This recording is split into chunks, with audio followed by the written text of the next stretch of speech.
semuanya datang dalam keadaan sehat dan baik. Oke? Bagaimana hari ini kalian semua hadir? Hadir.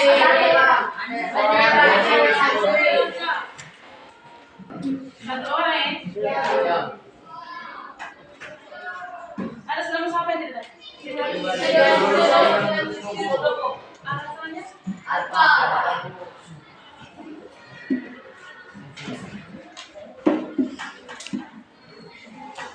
Oke, baik, sebelum mulai pembelajaran kita pada siang hari ini, aku mau tanya kepada sebelum bahas maksud tadi, kalian sudah berdoa belum? Belum. Oke, kalau belum, Ibu minta kalian berdiri dan satu orang yang ingin mengecek kita doa.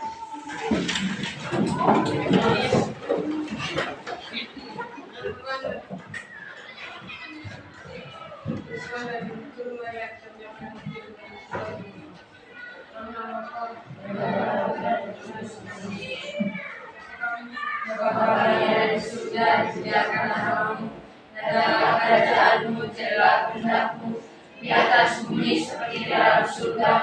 Berilah kami rezeki pada hari ini, dan ampunilah kesalahan kami, seperti kami pun mengampuni yang bersalah pada kami. Dan janganlah masukkan kami ke dalam pencobaan, tetapi bebaskanlah kami dari yang jahat. Amin. Bapa terang pada kami Yesus Kristus.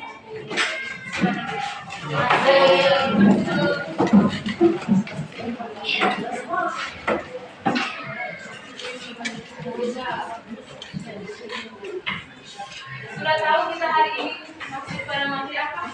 Sudah tahu. Materi apa? Perpindahan lalu.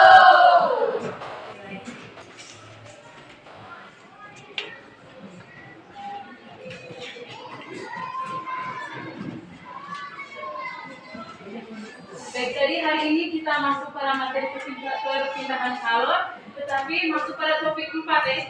Dalam topik 1, topik 2 dan topik 3 sudah dijelaskan. Kira-kira ada yang masih ingat untuk topik 1-nya kita bahas tentang apa? Yang namanya pertama? Materi tentang apa? Topik apa?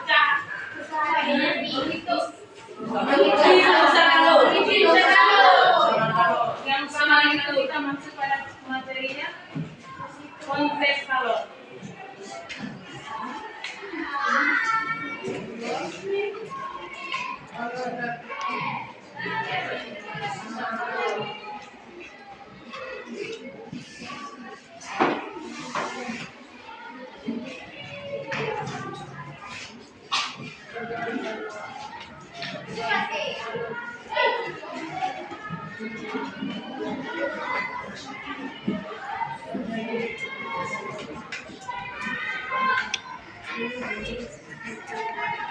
Jadi hari ini kita masuk pada topik keempat, yaitu perpindahan calon.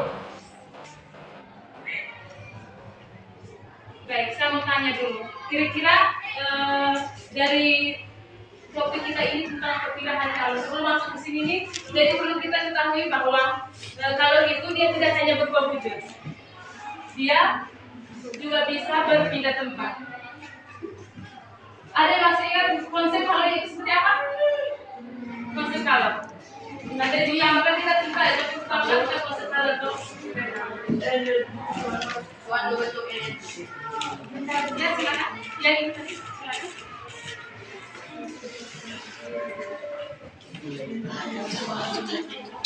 Kalor merupakan suatu bentuk energi. Oke, baik, tepuk tangan untuk kalian yang punya punya jawaban lain? Ya, yang itu, yang satu orang.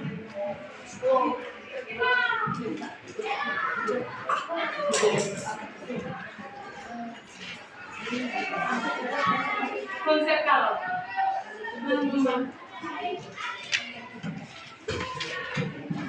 Oke, baik, perlu dijelaskan kembali bahwa calon itu merupakan energi yang berpindah dari suhu yang tinggi ke bawah yang lebih rendah. Contohnya itu seperti apa? Dari air panas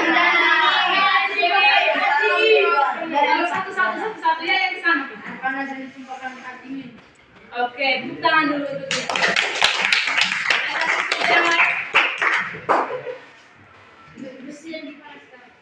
Oke, tepuk tangan.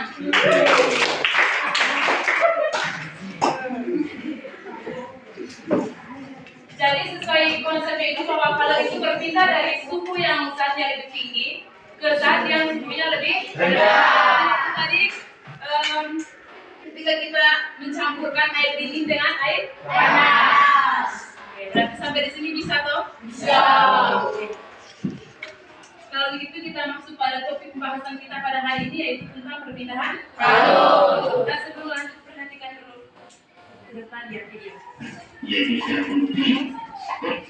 Sorry. Baik, jadi pada materi perpindahan kalor ini kita akan membahas 3 sub lagi. Yang pertama itu tentang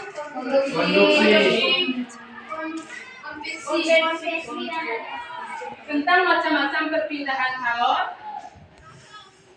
Pada topik perpindahan kalor ini kita akan belajar 3 hal penting. Yang pertama itu tentang Konveksi, dan variasi. Jadi tidak salah ya, semua yang kalian jawab itu sudah pas. Nah, Ibu mau meluruskan kembali bahwa materi kita pada hari topik kita pada hari ini tentang perpindahan kalor itu kita akan mempelajari 3 hal penting. Yang pertama itu mengenai macam-macam perpindahan kalor.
Ada yang bisa baca kembali di depan?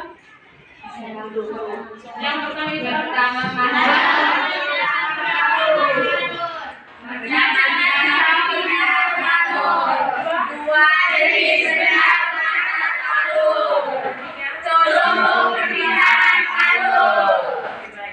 Jadi yang kita akan bahas yang pertama ini mengenai macam-macam perpindahan kalor. Macam-macam perpindahan kalor ini ada yang tahu macam-macamnya bisa apa saja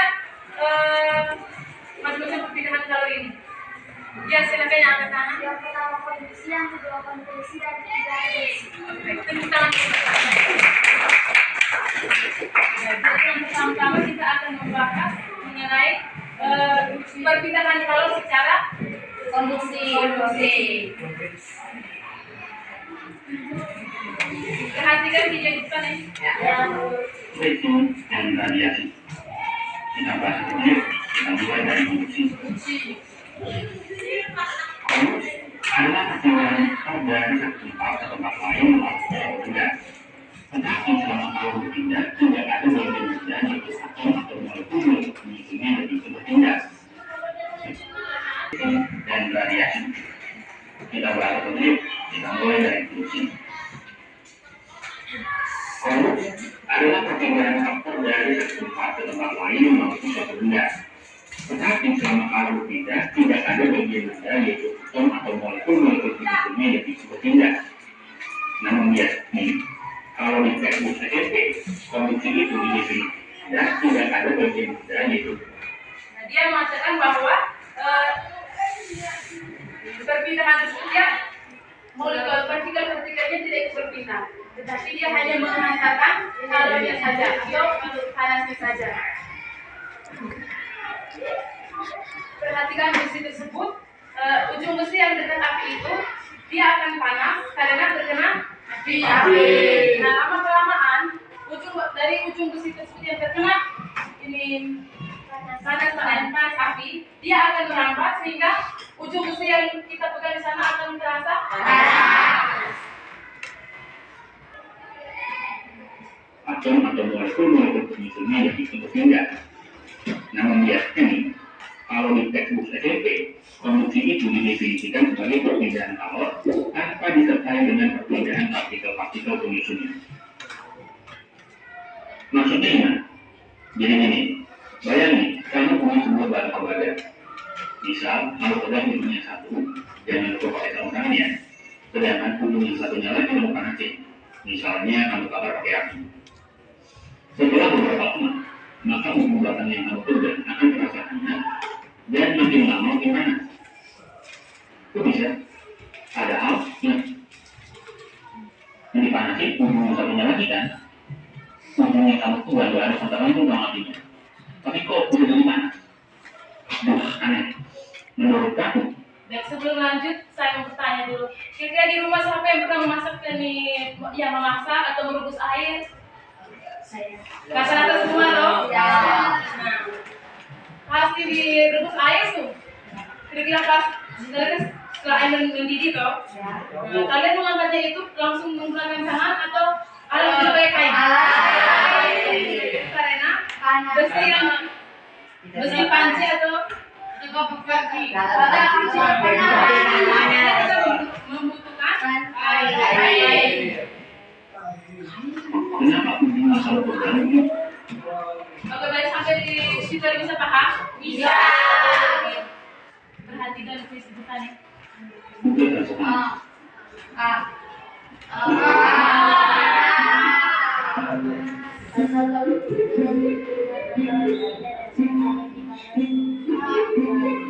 Jawaban yang pertama.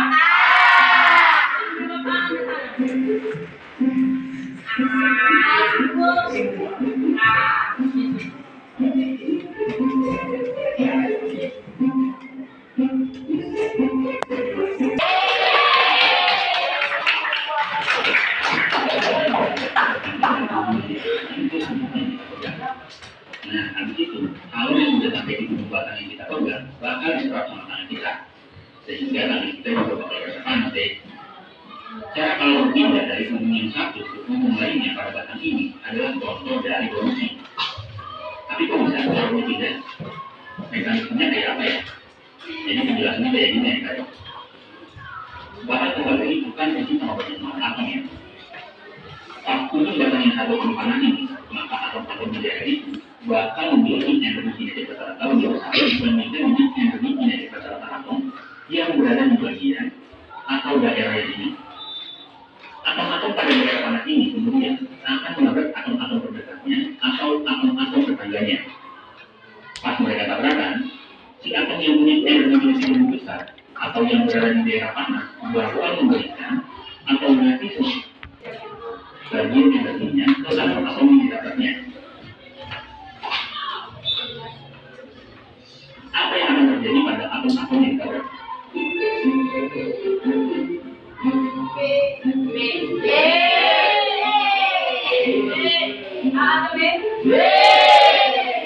Yang jawaban angka.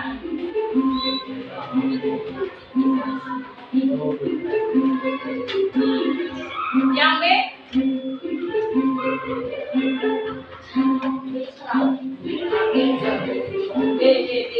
Yang A sebelah mana?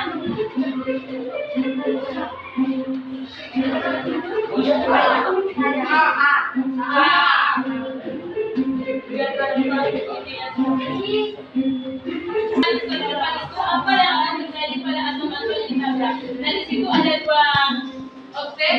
Kira-kira dari dua objek tersebut jawabannya benar itu apa?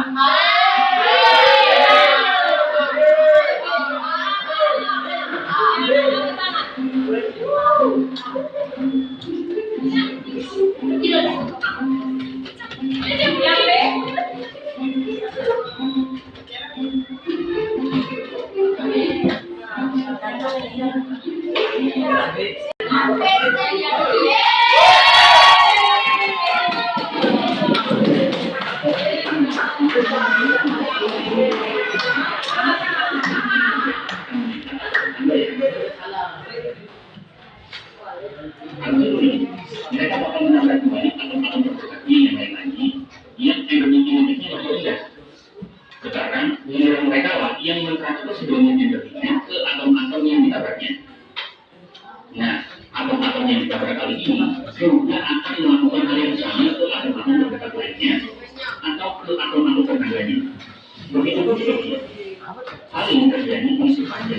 atau material. Tapi ingat, sebagai pemilik, kalau atau itu bekerja, mereka hanya memindahkan energi. Nah, energi yang dipindahkan inilah yang disebut. Sedangkan cara alurnya tidak dikatus ini disebut sebagai konduksi. Nah, sebenarnya di kebanyakan logam juga menggunakan mekanisme yang lebih efektif untuk memproduksikan panas atau kalor.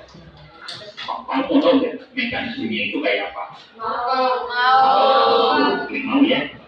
Tapi kalau kamu nggak mau, kita lanjut ke materi konveksi.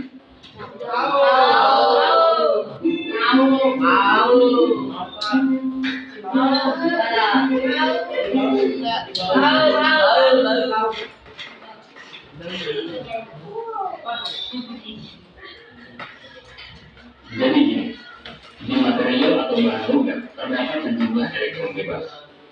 Ketika salah satu ujung dipanasi, maka elektron bebas di lokasi atau di daerah itu, yaitu di daerah panas, bakal bergerak lebih cepat dengan atom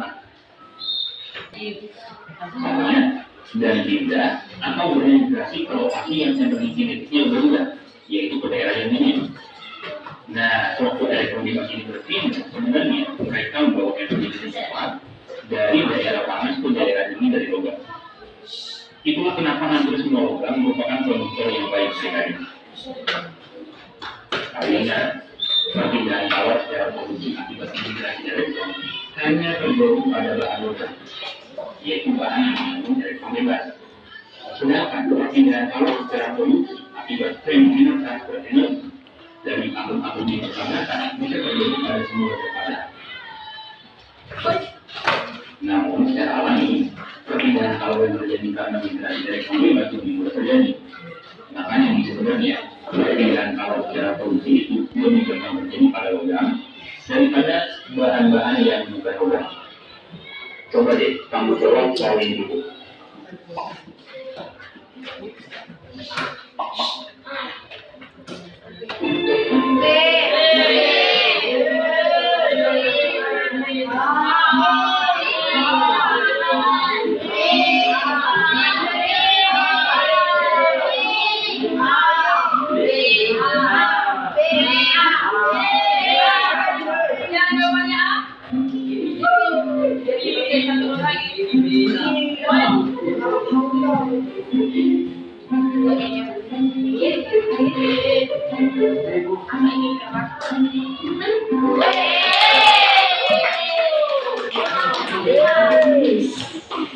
Ini ya, ada semua zat-zat yang bukan logam sebenarnya juga terjadi perpindahan kalor secara produksi.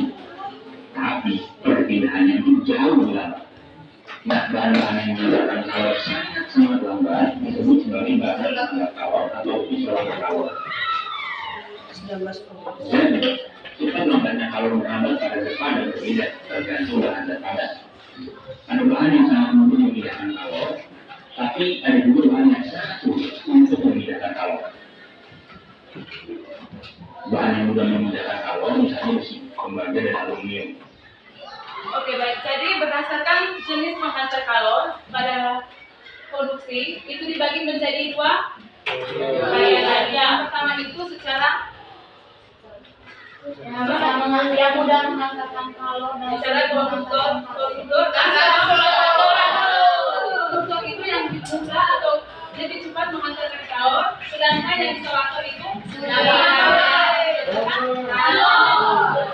contoh benda yang bisa menghantarkan kalor itu seperti yang tadi ada di sini. Nah, sedangkan benda yang tidak atau susah menghantarkan kalor itu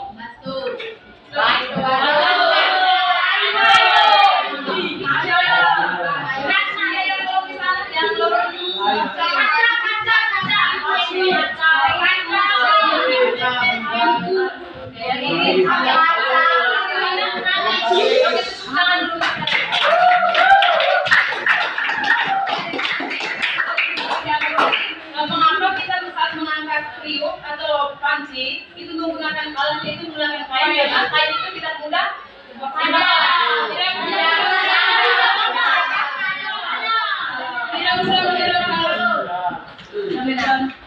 Oke, lanjut deh.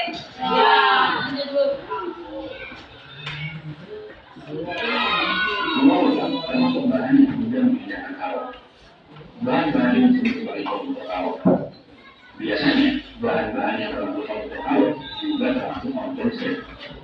Artinya, jika bahan itu bisa menghantarkan alkohol, maka bahan itu juga bakal mudah menghantarkan listrik. Ingat loh ya, biasanya. Oke, materi mengenai topik mengenai kondisi tadi sudah bisa dipahami? Sudah. Kalau begitu kita coba kuis dulu ya.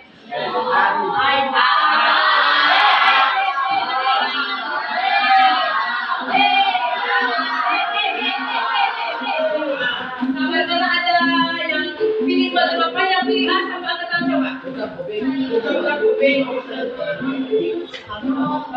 Oke, silakan yang pilih B, opsi B. Wih. Kita lihat sama-sama ya. Kita B, pilihan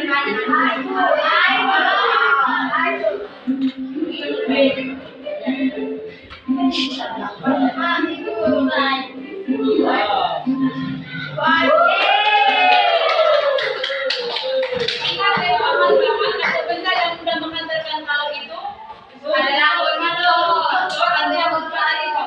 seperti besi.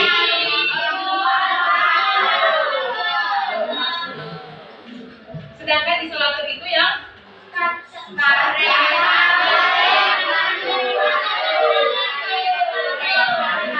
Oke, lanjut.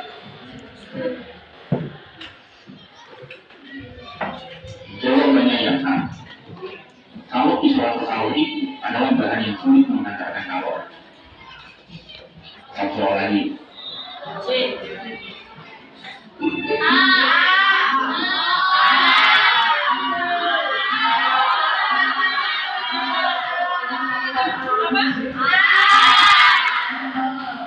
Ada yang pilih jawaban lain mungkin? Tidak ada.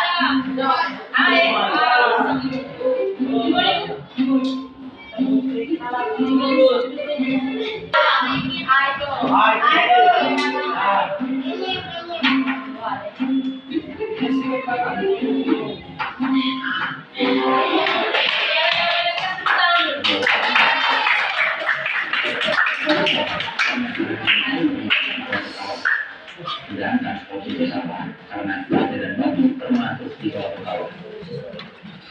Soalnya menjalankan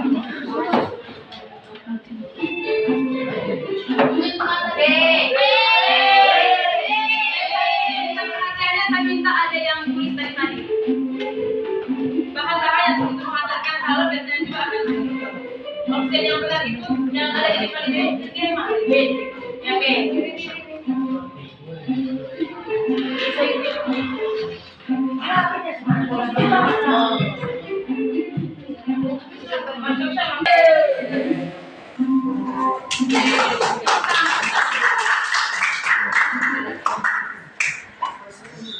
bahan-bahan yang sulit menghantarkan kalor atau isolator kalor pada umumnya juga bakal sulit buat menghantarkan listrik.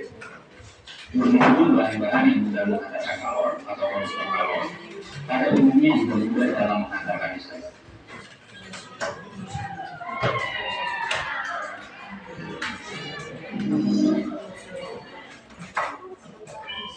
Yuk, kita lanjut.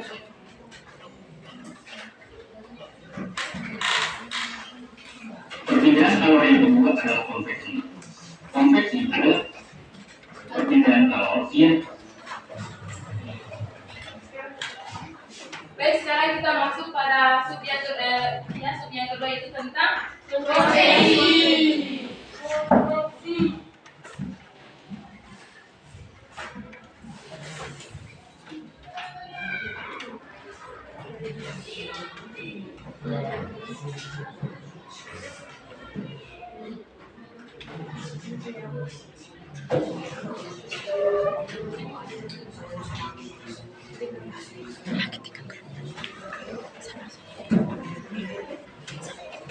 disertai dengan perpindahan molekul-molekul atau atom-atom. Jadi konveksi itu adalah perpindahan kalor yang disertai dengan perpindahan molekul-molekul atau atom-atom fusina. Begitunya. Konveksi hanya terjadi di dalam suatu zat atau benda yang punya atom atau molekul yang bisa bergerak bebas. Zat seperti ini adalah fluida yang terdiri dari zat cair dan gas. Jadi, konveksi hanya terjadi di dalam zat cair dan gas ya. Coba deh, kamu jawab soal ini dulu. Jadi konveksi itu adalah perpindahan panas melalui aliran zat perantaranya. Zat perantaranya ikut juga berpindah. Seperti yang sudah dijelaskan tadi bahwa konveksi itu terjadi pada zat cair dan zat gas. Perhatikan di berikut. Konveksi adalah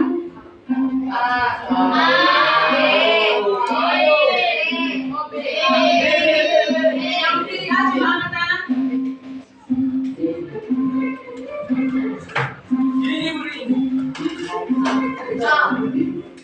Alasannya konveksi perhatikan tulis di depan.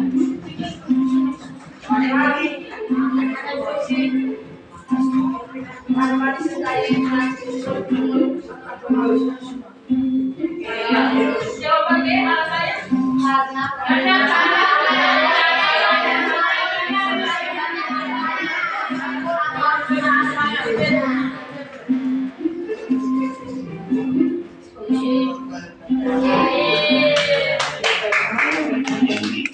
yang itu adalah pengertian dari konveksi.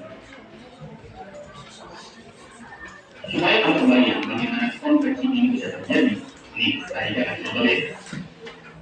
Pasti kamu pernah ya memasak air dengan menggunakan panci. Ketika air di dalam panci dipanaskan, maka bagian air yang menerima panas adalah bagian yang bersentuhan dengan pancinya. Khususnya di bagian dasar panci, di mana pemanasan dilakukan. Lama-kelamaan, seluruh bagian air menjadi panas karena adanya aliran molekul air dari bawah ke atas. Aliran tersebut mendesak air dingin yang berada di atas ini turun, sehingga mengalami pemanasan juga. Ingat ya, benda yang dipanaskan umumnya bakal mengalami penguaian. Nah sama, fluida juga kayak gitu. Jadi pas fluida dipanasi, maka fluida bakal menguai. Karena masanya berubah, maka logikanya masa jenisnya yang berubah. Gitu. Ya kan? semua pernah memasak air toh? Sudah pernah melihat atau sudah perhatikan untuk proses air yang dari pas saat kita memasak hingga dia mendidih sudah?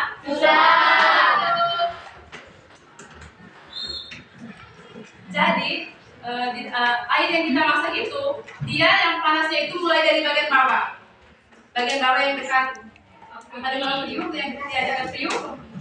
Nah selama-kelamaan dia akan naik ke atas, terus yang bagian atas yang dingin itu dia akan berbawah. Maka ketika proses itu terjadi terus menerus, maka air tersebut akan panas.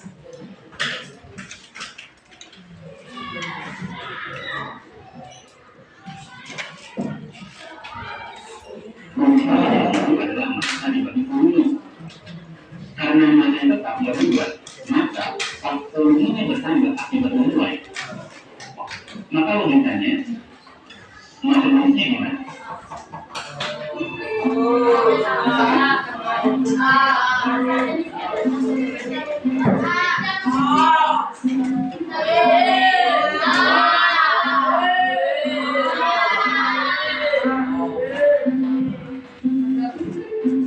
Yang jawabannya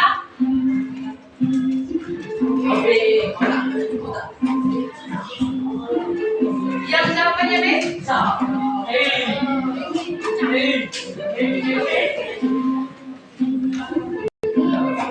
Bersama ya.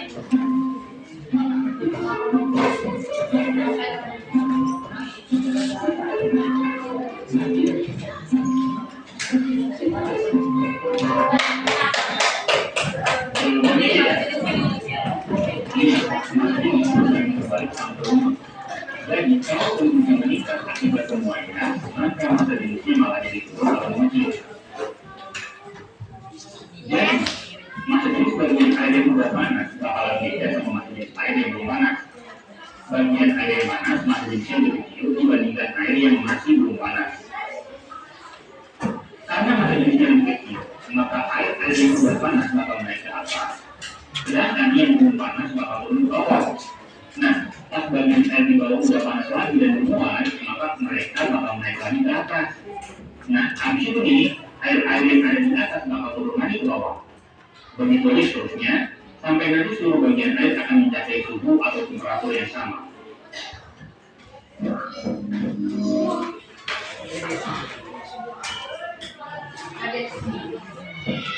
Baik, yang berikut kita akan belajar tentang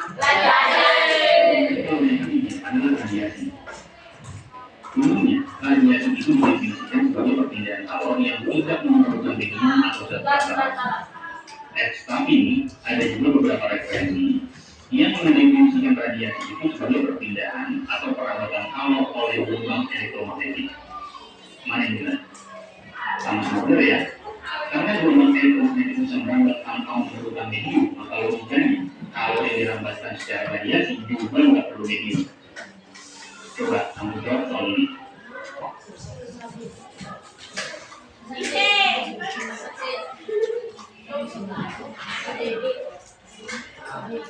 Jadi radiasi itu adalah perpindahan kalor yang tidak memerlukan medium atau zat dasar.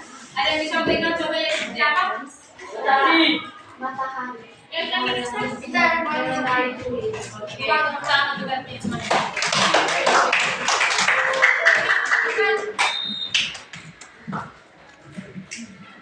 Ada yang pernah ini berjemur di matahari? Nah, ketika kita berjemur di matahari itu kira-kira apa yang kita rasakan? Lama kelamaan tubuh kita juga akan merasa panas.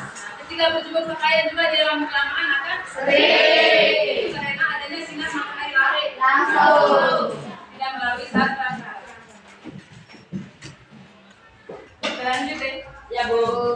Memerlukan medium, maka logikanya kalor yang dirambatkan secara radiasi juga nggak perlu medium. Coba kamu jawab soal ini.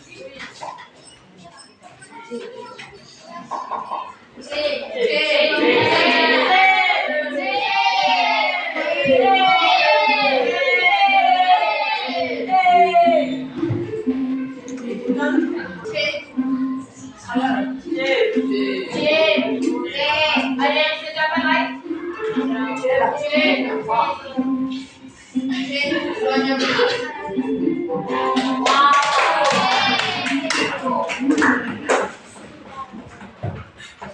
Contoh dari perawatan kalor secara radiasi adalah panas matahari yang bisa sampai ke bumi. Ruang antara matahari dan bumi kebanyakan adalah vakum atau hampa udara. Tetapi panas matahari bisa tuh sampai ke permukaan bumi. Ini membuktikan bahwa kalor bisa merambat melalui vakum atau ruang hampa alias tidak perlu medium.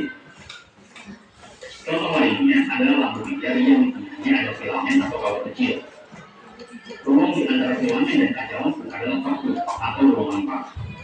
Nah, ketika lampu disambung dengan tegangan listrik, maka filamen bakal memanas.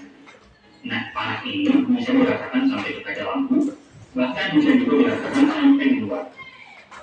Fenomena ini menunjukkan kalau panas dari filamen bisa merambat melalui ruang hampa atau vakum dalam lampu hingga mencapai lokasi di luar lampu. Contoh lainnya adalah api unggun. Misalnya, saat kamu menyalakan api unggun, maka dalam sekejap, kamu dan teman-teman kamu yang berada di sekitar atau dekat api unggun bakal merasakan panas api unggun. Mungkin kamu bisa merasakan panas api unggun dalam sekejap, membuktikan panas dari api unggun merambat secara radiasi. Lah, tapi bukannya perkejadian itu sebenarnya panas merambat melalui udara. Kan pas nyalain apinya ada udara pembuktinya. Yakin? Coba deh cari katanya. Menurut kamu nih, udara itu termasuk pengantar kalor yang baik atau enggak? Yang jawab A.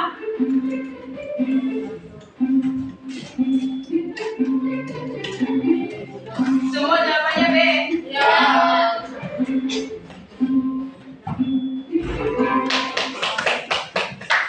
Jawaban yang benar adalah B. Udara itu bukanlah pengantar kalor yang baik atau boleh juga dibilang pengantar kalor yang buruk.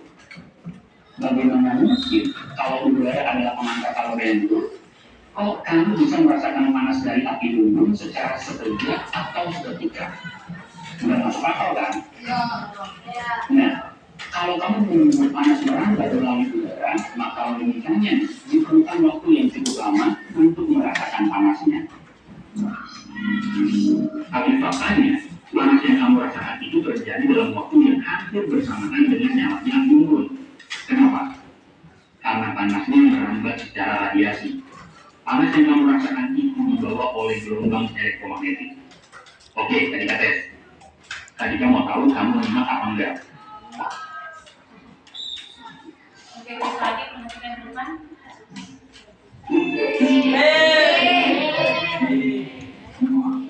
Jawaban yang benar.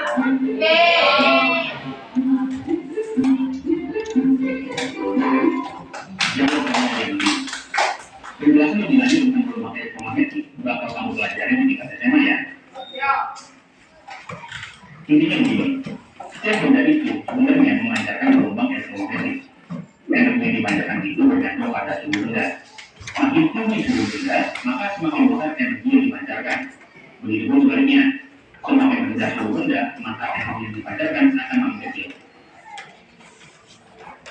Jadi, kalau pada kondisi kalau selalu dari suhu tinggi ke suhu rendah, kalau diradiasi, dua-duanya sama-sama memancarkan energi ke segala arah.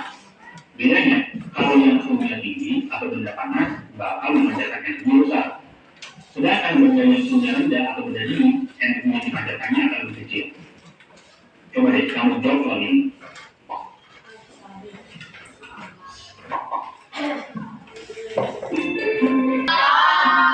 Jawabannya benar apa?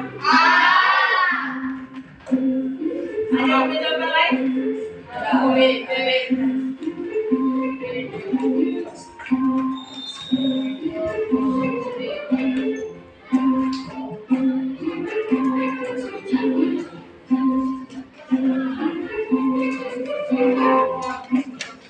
Jawabannya yang A ya.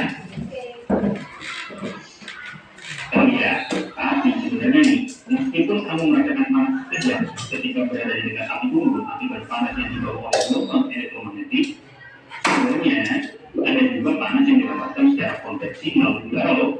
Tapi panas yang merambat melalui udara ini sangat sedikit.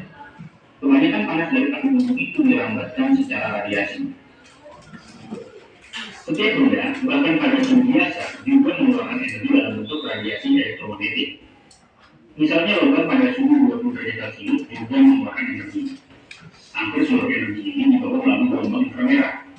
Kalau misalkan logamnya dipanasin terus hingga suhunya naik, misalnya jadi 800 derajat Celcius, maka logam akan mengeluarkan radiasi yang cukup terlihat, sehingga nanti logamnya kelihatan berbenda sendiri dan tampak merah panas alias merah abu juga.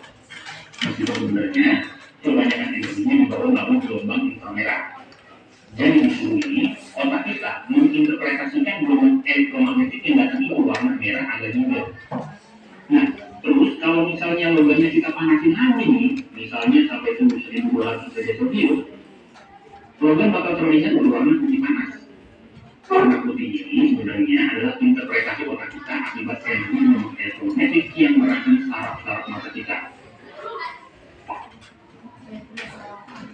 Jadi, kalau misalkan ada logam yang dipanasin sampai suhunya 80 derajat Celcius nih, tapi kita tidak melihat adanya perubahan warna pada logam, menurut kamu kenapa coba? Tapi, meskipun energi bumi elektromagnetik menyebabkan perubahan mata kita, kita sebenarnya sensitif dengan gelombang itu.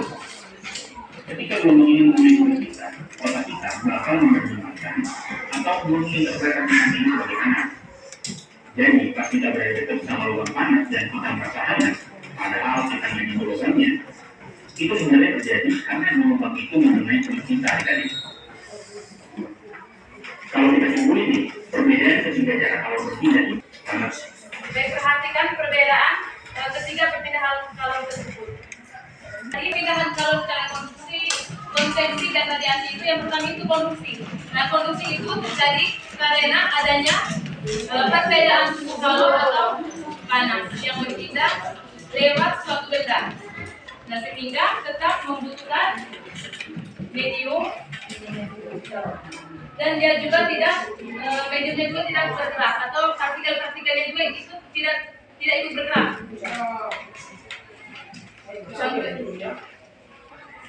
Selanjutnya itu konveksi. Nah, konveksi itu terjadi karena ada perbedaan massa jenis. Jadi konveksi ini masih tetap memerlukan medium dan partikel-partikelnya juga ikut bergerak. Yang ketiga itu ada radiasi. Radiasi itu dia berbeda dengan konduksi dan konveksi. Dia tidak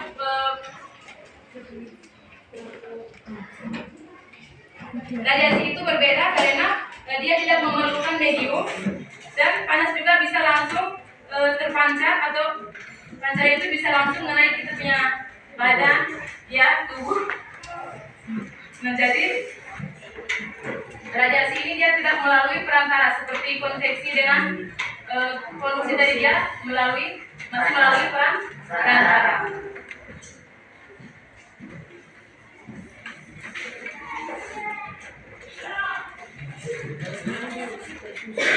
Perbedaan suhu, konveksi karena perbedaan jenis, sedangkan radiasi tidak perlu perbedaan suhu ataupun perbedaan massa jenis.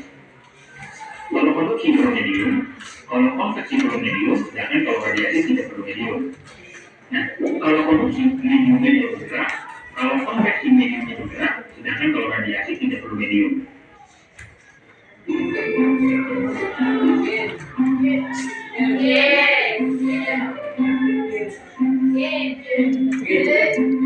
Kita sudah selesai, sekarang kita masuk di game. Mau game?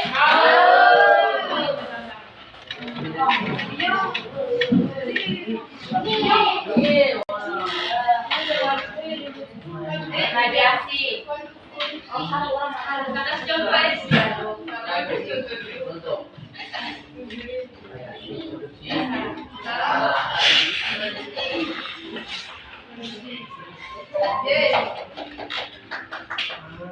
Dari untuk game selanjutnya saya minta dari lorong yang di sana.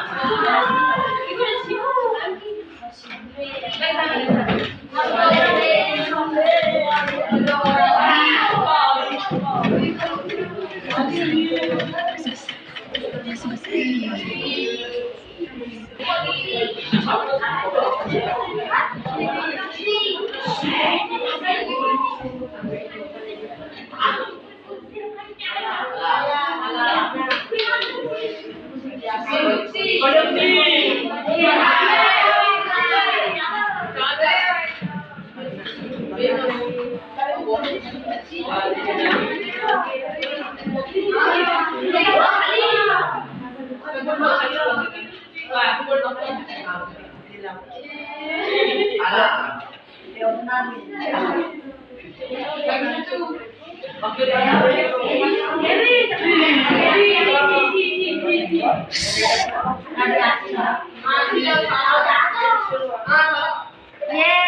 Ini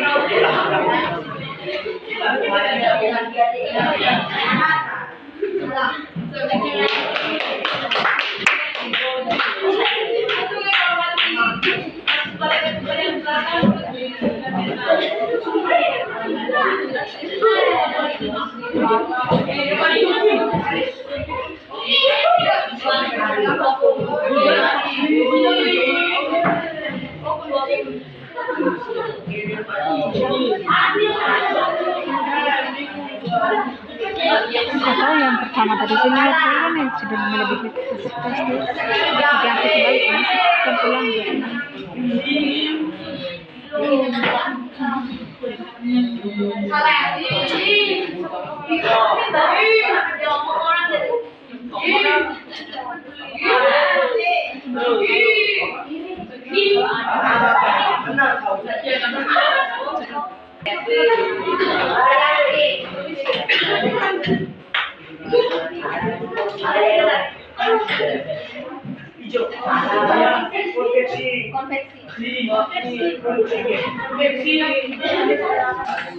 Baik, untuk materi perpindahan kalau kita sudah sampai di sini.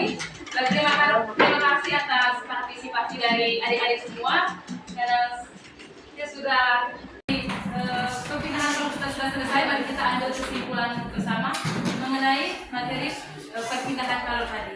Jadi perpindahan kalau adalah perpindahan panas yang terjadi karena adanya perbedaan suhu antara suhu yang lebih tinggi dan suhu yang lebih rendah. Panas berpindah dari suhu yang lebih tinggi ke suhu yang lebih rendah. Pada perpindahan kalor tadi juga terbagi menjadi 3 macam. Yang pertama itu ada konveksi, konveksi, dan reaksi. Oke, baik, jadi sampai di sini saja untuk materi perpindahan kalor kita. Sampai jumpa pada pertemuan berikutnya. Ya, baik, untuk mengakhiri pembelajaran kita pada hari ini, saya minta untuk satu orang pimpin kita doa.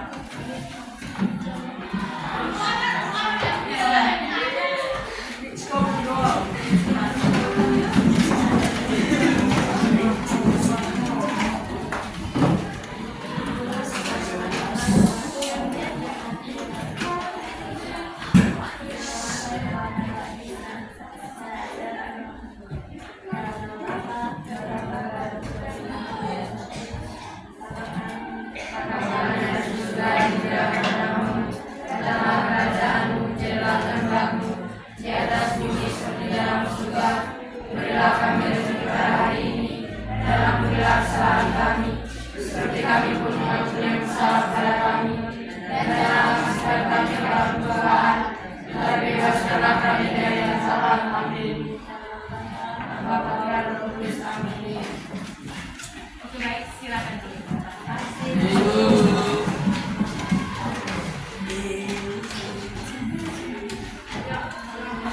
Semangat.